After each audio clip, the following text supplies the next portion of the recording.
നമസ്കാരം, ഞാൻ Rosemary Antony, consultant psychologist. June is observed as men's mental health awareness month globally. June മാസം ലോകമെമ്പാടും പുരുഷന്മാരുടെ മാനസികാരോഗ്യ അവബോധ മാസമായി ആചരിക്കുന്നു. എന്തുകൊണ്ടായിരിക്കും അവർക്ക് വേണ്ടിയിട്ട് മാത്രം ഒരു മാസം പ്രത്യേകമായിട്ടും ഒരു ബോധവൽക്കരണത്തിനായി നമ്മൾ ആചരിക്കേണ്ടി വരുന്നത്? Let's be honest. നമ്മളിപ്പോഴും പറയാറ്, അതും എസ്പെഷ്യലി ഒരു ഇന്ത്യ പോലുള്ള ഒരു കൺട്രിയിൽ നമ്മൾ വളരെ റെയറായിട്ടാണ് പുരുഷന്മാർ അവരുടെ ഇമോഷൻസ് തുറന്നു പറയാറ്. അവരുടെ ആൻസൈറ്റിയെക്കുറിച്ചിട്ടോ ഡിപ്രഷനെ കുറിച്ചിട്ടോ അല്ലെങ്കിൽ അവരനുഭവിക്കുന്ന ബുദ്ധിമുട്ടുകളെ കുറിച്ചിട്ടോ തുറന്നു പറയുന്നത് വളരെ കുറവാണ്. നമ്മളെപ്പോഴും ആളുകളോട് പറയാറ്, പുരുഷന്മാരോട് പറയുന്നതും കേൾക്കുന്നത് എങ്ങനെയാണ്? Don't cry like A girl. ഒരു പെൺകുട്ടിയെ പോലെ നീത്തൽ തൊട്ടാവാടി ആവല്ലേ, കരയല്ലേ, ബി എ മാൻ. എല്ലാ കാര്യങ്ങളും നിനക്ക് ഹാൻഡിൽ ചെയ്യാൻ പറ്റും, ഒന്നില്ലെങ്കിലും നീ ഒരു പുരുഷനല്ലേ. ഇത്തരത്തിലുള്ള ഒരു സ്റ്റേറ്റ്മെൻറ്റ്സ് ആണ്. ഇത് വെറും ഒരു സ്റ്റേറ്റ്മെൻ്റ് അല്ല, കാരണം ഇതൊക്കെ ഒരു കൾച്ചറൽ കമാൻഡ്സ് ആണ്. ദേ കോസ്റ്റിംഗ് ലൈഫ്സ്. നമ്മൾ ഇതൊക്കെ പറയുന്നത് കൊണ്ടിട്ട് തന്നെ ഒരുപാട് ലൈഫുകൾ ഇതിലൂടെ നഷ്ടമാവുന്നുണ്ട് എന്നുള്ളതാണ്. കാരണം നമ്മൾ പുരുഷന്മാരെ വളർത്തുന്നത് തന്നെ അല്ലെങ്കിൽ റേസ് ചെയ്യുന്നത് തന്നെ അവരുടെ വൾണറബിലിറ്റി സപ്രസ് ചെയ്തുകൊണ്ടിട്ട് അവർ വളരെയധികം സ്ട്രോങ് ആയിട്ട് ആളുകളോട് പെരുമാറണം അല്ലെങ്കിൽ കൾച്ചറലി ഡെവലപ്പ് ആവണം എന്നൊക്കെയാണ് നമ്മൾ പഠിപ്പിക്കുന്നത്. സത്യത്തിൽ സ്റ്റഡീസ് നോക്കിക്കഴിഞ്ഞിട്ടുണ്ടെങ്കിൽ 10 ഡിപ്രഷനോ ആൻസൈറ്റിയോ ഉണ്ട് എന്നുള്ളതാണ്. അതിൽ പകുതിയിൽ താഴെ പേര്, വളരെ കുറച്ച് പേര് മാത്രമാണ് സഹായം തേടുന്നത്. അതിലും ഭയാനകമായിട്ടുള്ള ഒരു കാര്യം എന്താണെന്ന് വെച്ചാൽ, ലോകമെമ്പാടുമുള്ള ആത്മഹത്യ സൂയിസൈഡ് റേറ്റ്സ് നോക്കിക്കഴിഞ്ഞാൽ ഏകദേശം 80% പുരുഷന്മാരാണ് എന്നുള്ളതാണ്. ഇതൊരു ക്രൈസിസ് മാത്രമല്ല, ഇതൊരു പ്രതിസന്ധിയാണ്. എന്തുകൊണ്ടിട്ടാണ് ഇങ്ങനെ ഒക്കെ പുരുഷന്മാർ പോകുന്നത് എന്ന് വെച്ചാൽ, they internally struggle a lot and they hesitant to talk to others. Why men struggles but they rarely say it. എന്തുകൊണ്ടിട്ടാണ് പുരുഷന്മാർ പുറത്ത് പറയാത്തത് എന്ന് നമുക്ക് നോക്കാം. First is cultural conditioning. നേരത്തെ പറഞ്ഞതുപോലെ ചെറുപ്പം മുതലേ കുട്ടിയായിരിക്കുന്ന സമയത്ത് തന്നെ ആൺകുട്ടികൾ ഇമോഷൻസ് സപ്രസ് ചെയ്യണം. എന്നാൽ ഗേൾസിനോട് സ്ത്രീകളോട് ഒരുപാട് എൻകറേജ് ചെയ്യും അവരുടെ ഇമോഷൻസ് എക്സ്പ്രസ് ചെയ്യാനും. അതുപോലെ തന്നെ എന്തുണ്ടെങ്കിലും പറയാനായിട്ടുള്ളൊരു പ്ലാറ്റ്ഫോം നമ്മൾ സൃഷ്ടിക്കും എന്നുള്ളതാണ്. പക്ഷെ പുരുഷന്മാരോട് അല്ലെങ്കിൽ കുട്ടിയായിട്ടുള്ള ആൺകുട്ടികളോട് നമ്മൾ പറയുന്നത്, നീ ഒരു പെൺകുട്ടിയെ പോലെ കരയല്ലേ, നീ ഇങ്ങനെയൊന്നും ചെയ്യല്ലേ, ഒന്നില്ലെങ്കിലും നീ ഒരു ആൺകുട്ടിയല്ലേ. ഇങ്ങനെയുള്ള സ്റ്റേറ്റ്മെൻറ്റിൽ ചെറുപ്പം മുതലേ അവരെ തന്നെ ഒന്ന് ടഫനപ്പ് ആവാനായിട്ട്, അല്ലെങ്കിൽ ഞാനൊരു സ്ട്രോങ് ആണ്, ഇതൊന്നും ഞാൻ പറയാൻ പാടില്ല, ചെയ്യാൻ പാടില്ല, അവരുടെ വൾണറബിലിറ്റീസ് അവർ എക്സ്പ്രസ് ചെയ്യാൻ പാടില്ല എന്നുള്ള ലെവലിലേക്ക് പോകും. ഇതൊരു ഇമോഷണൽ ലിറ്ററസിയാണ്. ഈ ഇമോഷണൽ ലിറ്ററസി ചെറുപ്പം മുതൽ പഠിപ്പിക്കുന്നത് കൊണ്ടിട്ടാണ് വലുതായിട്ടും അവരുടെ വിഷമങ്ങളും ബുദ്ധിമുട്ടുകളും അവർ തുറന്നു പറയാനായിട്ടും മടിക്കുന്നത്. Next, shame and stigma. പുരുഷന്മാർക്ക് അവർ ആൻഷ്യസ് ആണ്, അല്ലെങ്കിൽ ഞാൻ കുറച്ച് ഡിപ്രസ്ഡ് ആണ്, ഞാൻ ഒട്ടും ഓക്കെ അല്ല, ഐ ഫീൽ ലോൺലി, എനിക്ക് ഭയങ്കര ഒരു ഒറ്റപ്പെടൽ ഫീൽ ചെയ്യുന്നു എന്നൊക്കെ പറയാനായിട്ട് വളരെയധികം ബുദ്ധിമുട്ടാണ്. കാരണം ഇത്തരത്തിലുള്ളൊരു ഫീലിങ്സ് അവരുടെ ഒരു വീക്ക്നെസ് ആയിട്ടാണ് അവർ സ്വയം വിചാരിക്കുന്നത്. അതുകൊണ്ട് തന്നെ പുരുഷന്മാർ പൊതുവെ ഇത്തരത്തിലുള്ളൊരു ഫീലിങ്സൊക്കെ ഇൻറ്റേർണലൈസ് ചെയ്യുകയും എല്ലാ പെയിൻ ഉള്ളിൻ്റെ ഉള്ളിൽ ഒതുക്കാനായിട്ട് ശ്രമിക്കുകയും ചെയ്യുന്നു എന്നുള്ളതാണ്. പിന്നീട് കുറച്ച് നാൾ കഴിയുമ്പോൾ ഇതൊരു ബേൺ ഔട്ടിലേക്കോ അല്ലെങ്കിൽ സബ്സ്റ്റൻസ് യൂസിലേക്കോ ആൽക്കഹോളോ ഡ്രഗ്സോ അത്തരത്തിലുള്ള ഒരു അഡിക്ഷൻസിലേക്കോ ഒന്നുമല്ലെങ്കിൽ ഇവർ തന്നെ പഠിക്കും ഒരു ഇമോഷണൽ ഷട്ട് ഡൗൺ. അവർ വേറെ ആളുകളുമായിട്ട് അവരുടെ ഇമോഷൻസ് ഷെയർ ചെയ്യുകയോ, പുറത്തൊക്കെ നിന്ന് നോക്കുമ്പോൾ അവർ വളരെയധികം സ്ട്രോങ് ആണ്, പുറത്ത് പോകുന്നു, ചെയ്യുന്നു, കാര്യങ്ങളൊക്കെ എടുക്കുന്നു. പക്ഷേ ഒരു ഇമോഷണൽ ഷട്ട് ഡൗൺ എപ്പോഴും അവർക്കൊരു ബൗണ്ടറി ഉണ്ടാകും. അവരാരോടത്തും തുറന്ന് പറയാനോ സമ്മതിക്കാനോ തയ്യാറാവില്ല എന്നുള്ളതാണ്. Third, lack of safe spaces. അതായത് കുടുംബങ്ങൾക്കുള്ളിൽ അല്ലെങ്കിൽ അവരുമായിട്ട് ബന്ധപ്പെട്ടിട്ടുള്ള സൗഹൃദങ്ങളിൽ അല്ലെങ്കിൽ വിവാഹങ്ങൾക്കുള്ളിൽ പോലും പല പുരുഷന്മാർക്കും സംസാരിക്കാനായിട്ട് ഒരു ഇമോഷണലി അവരുടെ ഒരു സേഫ് പേഴ്സണെ കണ്ടെത്താനോ അല്ലെങ്കിൽ അവർ പോകുന്ന വൾണറബിലിറ്റീസ് തുറന്നു പറയാനോ ഇല്ലാത്ത സാഹചര്യമാണ്. അവർ തന്നെ സ്വയം വിചാരിക്കും, ഇത് ഞാൻ പറഞ്ഞു കഴിഞ്ഞാൽ ശരിയാകോ, അല്ലെങ്കിൽ ഇവരെന്നെ തെറ്റായി തെറ്റിദ്ധരിക്കുമോ എന്നുള്ളൊരു ഭയത്താൽ, അല്ലെങ്കിൽ നമ്മൾ പോലും ആ ഒരു സേഫ് സ്പേസ് കൊടുക്കാത്തത് മൂലം അവർ തുറന്നു പറയാൻ മടിക്കുന്നു എന്നുള്ളതാണ്. 40% of men have never spoken to anyone about their mental health. പഠനങ്ങൾ പറയുന്നത് 40% ഓഫ് പുരുഷന്മാരും ഇപ്പോഴും അവരുടെ പ്രശ്നങ്ങൾ മറ്റൊരാളോട് തുറന്നു പറയുന്നില്ല എന്നുള്ളതാണ്. മാത്രമല്ല, അവർ വൈകാരികമായി അവർക്ക് ഒരു ഇമോഷണലി സേഫ് ആയിട്ടുള്ള ഒരു പേഴ്സണെ അവർ കണ്ടെത്തിയിട്ടുമല്ല. കണ്ടെത്തിയാലും അവർക്ക് പറയാനായിട്ട് വല്ലാത്തൊരു ബുദ്ധിമുട്ട് അനുഭവിക്കുന്നു എന്നുള്ളതാണ്. Next, role traps. അതായത് പുരുഷന്മാർ എപ്പോഴും ഏതെങ്കിലുമൊക്കെ ഒരു റോളിലായിരിക്കും. Men are often condition to be providers.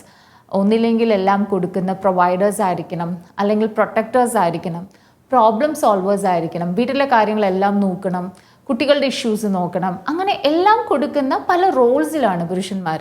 Providers ആയിട്ടോ, പ്രൊട്ടക്ടേഴ്സ് ആയിട്ടോ, ഹസ്ബൻഡായിട്ടോ, മകനായിട്ടോ, അങ്ങനെയൊക്കെ. But they feel lost or weak. ചില റോളുകളിൽ അവർ ലോ ആയി പോകുമോ അല്ലെങ്കിൽ വീക്കായി പോകുമോ എന്നുള്ള ഭയത്താൽ അവർ പല കാര്യങ്ങളും തുറന്ന് സംസാരിക്കുന്നില്ല എന്നുള്ളതാണ്. ഇത്തരത്തിലുള്ള പുരുഷന്മാർ എന്തുകൊണ്ടിട്ടാണ് അവർക്ക് ഏതെങ്കിലും തരത്തിലുള്ള മെൻ്റൽ ഇൽനെസ് ഉണ്ട് എങ്കിൽ അല്ലെങ്കിൽ ബുദ്ധിമുട്ടുകൾ ഉണ്ട് എങ്കിൽ നമുക്ക് എങ്ങനെ മനസ്സിലാക്കാം എന്നുള്ളതാണ്. Common symptoms in men. പക്ഷെ പലപ്പോഴും നമ്മളത് മിസ്അണ്ടർസ്റ്റാൻഡ് ചെയ്യാറുണ്ട്. കാരണം പുരുഷന്മാർ സാധാരണ ഒരു മെൻ്റൽ ഹെൽത്ത് ഡിസ്റ്റർബൻസ് ഉള്ള രീതിയിൽ അവർ പുറത്ത് എക്സിബിറ്റ് ചെയ്യാറില്ല. പൊതുവെ ഡിപ്രഷനോ ആൻസൈറ്റിയോ നമ്മൾ സാധാരണ സ്ത്രീകളിൽ കാണുന്നത് പോലെയല്ല അവർ എക്സിബിറ്റ് ചെയ്യാറ്. ചിലപ്പോൾ അവരുടെ ഡിപ്രഷനും ആൻസൈറ്റിയും ഒക്കെ പുറത്ത് വരാറ് ആങ്കർ ആയിട്ടോ, അല്ലെങ്കിൽ ഇറിറ്റബിലിറ്റി ആയിട്ടോ, ഫ്രസ്ട്രേഷൻ ആയിട്ടോ, അല്ലെങ്കിൽ ഇമോഷണലി വളരെ നമ്പായിട്ടോ, റിസ്ക് ടേക്കിംഗ് ബിഹേവിയർ, ആൽക്കഹോളോ ഡ്രഗ് യൂസോ, അല്ലെങ്കിൽ എപ്പോഴും വർക്ക് ചെയ്തുകൊണ്ടിരിക്കുക, അല്ലെങ്കിൽ ചില കാര്യങ്ങളിൽ നിന്ന് കംപ്ലീറ്റ്ലി വിഡ്രോവൽ ആകുക, അല്ലെങ്കിൽ ഉറക്കമില്ലായ്മ, എപ്പോഴും ഒരു ക്ഷീണം, ഇത്തരത്തിലുള്ള നമ്മൾ പോലും മനസ്സിലാക്കാൻ പറ്റാത്ത ചില സിംറ്റംസിലൂടെ ആയിരിക്കാം അവരുടെ മെൻ്റൽ ഇൽനെസ് കാണിക്കുക. മാത്രമല്ല, ചില സമയത്ത് ലോ സെക്സ് ഡ്രൈവ് ആയിരിക്കാം, അല്ലെങ്കിൽ അവർ മുമ്പ് ചെയ്തുകൊണ്ടിരുന്ന വളരെ ഇൻട്രസ്റ്റോടുകൂടി ചെയ്തുകൊണ്ടിരുന്ന ആക്ടിവിറ്റീസ് ഇപ്പോൾ ചെയ്യാത്തതായിരിക്കാം, അല്ലെങ്കിൽ നിരന്തരമായിട്ട് ഹെഡേക്കും, അല്ലെങ്കിൽ എന്തെങ്കിലും തരത്തിലുള്ള സ്റ്റൊമക്ക് ഇഷ്യൂസ് പറയുക, എന്തെങ്കിലും തരത്തിലുള്ള സൊമാറ്റിക് കംപ്ലയിൻറ്റ്സ്, എന്തെങ്കിലും തരത്തിലുള്ള ഫിസിക്കൽ ഇഷ്യൂസ് ഒക്കെ പറയുന്ന ലെവലിലായിരിക്കും. പല രീതിയിലും മെൻ്റൽ ഹെൽത്ത് അതേ സിംറ്റംസ് തന്നെ പുരുഷന്മാർ കാണിക്കണം എന്നില്ല. അവർ ഇത്തരത്തിലുള്ള വേറെ തരത്തിലുള്ള സിംറ്റംസ് ആയിരിക്കും കാണിക്കുക. കാരണം because the symptoms get framed, he's stressed, he's just angry, അല്ലെങ്കിൽ ദാറ്റ്സ് ഹൗ ജസ്റ്റ് ഹീസ്, അല്ലെങ്കിൽ ഇങ്ങനെയാണ് അദ്ദേഹം, അവൻ സ്ട്രെസ്ഡ് ആയതുകൊണ്ടിട്ടാ, അവൻ ഭയങ്കര ദേഷ്യക്കാരനാ. ഇത്തരത്തിലുള്ളൊരു സ്റ്റേറ്റ്മെൻറ്റിൽ നമ്മൾ ഇത്തരത്തിലുള്ള സിംറ്റംസ് മിസ്അണ്ടർസ്റ്റുഡ് ചെയ്യാനുള്ള സാഹചര്യങ്ങൾ വളരെ കൂടുതലാണ്. എന്തുകൊണ്ടിട്ടാണ് ഇത്തരം കാര്യങ്ങൾ സംഭവിക്കുന്നത്? Deeper causes. It is not just the life pressure. പലപ്പോഴും ഏതെങ്കിലും പുരുഷന്മാർ ഇത്തരത്തിലുള്ള അവസ്ഥകളിലൂടെ പോകുമ്പോൾ നമ്മൾ തെറ്റിദ്ധരിക്കാറുണ്ട് അത് അവരുടെ ജോബ് സ്ട്രെസ് ആയിരിക്കാം, അല്ലെങ്കിൽ ഫൈനാൻഷ്യൽ ലോഡ് ആയിരിക്കാം, ഏതെങ്കിലും തരത്തിലുള്ള ദാമ്പത്യ ബന്ധത്തിലുള്ള കോൺഫ്ലിക്റ്റ് ആയിരിക്കാം എന്നുള്ളതൊക്കെ. പക്ഷേ most emotional suffering in men is stacked. അതായത് പുരുഷന്മാരിൽ മിക്ക വൈകാരിക ക്ലേശങ്ങളും എല്ലാ തരത്തിലുള്ള ബുദ്ധിമുട്ടുകളും അടിഞ്ഞുകൂടി അവർ തമ്മിൽ പറയാതെ, അവർ വെൻ്റ് ഔട്ട് ചെയ്യാതെ കൂടുന്നതാണ് പ്രധാന ഒരു കാരണം ഇത്തരത്തിലുള്ള ബുദ്ധിമുട്ടിലേക്ക് പുരുഷന്മാർ പോകാനുള്ളത്. 2, അൺറിസോൾവ്ഡ് ട്രോമ. ചെറുപ്പം മുതലേ ഏതെങ്കിലും തരത്തിലുള്ള നെഗ്ലക്റ്റോ അല്ലെങ്കിൽ ഇമോഷണലി ആരുമില്ലാതാവുകയോ ഒക്കെ ചെയ്തിട്ടുണ്ടെങ്കിൽ അത് അൺറിസോൾവ്ഡ് ട്രോമയിലേക്ക് പോകാനുള്ള സാധ്യതയുണ്ട്. Emotional invalidation. അതായത് ഒരാളും അവരോട് പറഞ്ഞിട്ട് it's okay to feel in this way. അവർ കടന്നു പോകുന്ന വൈകാരികമായ കാര്യങ്ങൾ അവരെ ഒന്ന് വാലിഡേറ്റ് ചെയ്യുകയോ അല്ലെങ്കിൽ അവരെ ഒന്ന് സപ്പോർട്ട് ചെയ്യുന്നില്ല എങ്കിൽ ഇമോഷണൽ ഇൻവാലിഡേഷനിലൂടെ പോയ വ്യക്തികൾക്ക് ഇത്തരത്തിലുള്ള ബുദ്ധിമുട്ടുകൾ വരാൻ സാധ്യതയുണ്ട്. ഏതെങ്കിലും തരത്തിലുള്ള അറ്റാച്ച്മെൻറ്റ് മൂഡ്സ്, നല്ല രീതിയിൽ കണക്ഷൻ ഇല്ലാത്ത, നല്ല റിലേഷൻഷിപ്പ് ബിൽഡ് ചെയ്യാൻ ബുദ്ധിമുട്ടുള്ള പുരുഷന്മാരിൽ ഇത്തരം കാര്യങ്ങൾ കണ്ടെത്താറുണ്ട്. Performance based worth. അതായത് എപ്പോഴും ഞാൻ എന്ന ഒരു സെൽഫ് വർത്ത് അല്ലെങ്കിൽ ആത്മാഭിമാനം എപ്പോഴും ടൈഡ് ഓൺലി ടു അച്ചീവ്മെൻറ്റ്സ്. നീ ഇത് ചെയ്തു കഴിഞ്ഞാൽ നീ നല്ലവനാണ്, അല്ലെങ്കിൽ എനിക്ക് എന്നെക്കുറിച്ച് തന്നെ ഒരു ബോധ്യം ഉണ്ടാവും. അപ്പോൾ എപ്പോഴും നല്ല രീതിയിൽ ഇമ്പ്രൂവ്മെൻറ്റ്സ് അല്ലെങ്കിൽ അച്ചീവ്മെൻറ്റ്സ് ലൈഫിൽ വന്നില്ല എങ്കിൽ ഭയങ്കരമായിട്ടും ബുദ്ധിമുട്ട് അനുഭവിക്കുന്ന വ്യക്തികളിൽ ഇത്തരം കാര്യങ്ങളുണ്ട്. അപ്പോൾ ഇത്തരത്തിലുള്ള ഇഷ്യൂസാണ് ഒരു പുരുഷനെ പല രീതിയിൽ മാനസിക സമ്മർദ്ദത്തിലാക്കുന്നത് എന്നുള്ളതാണ്.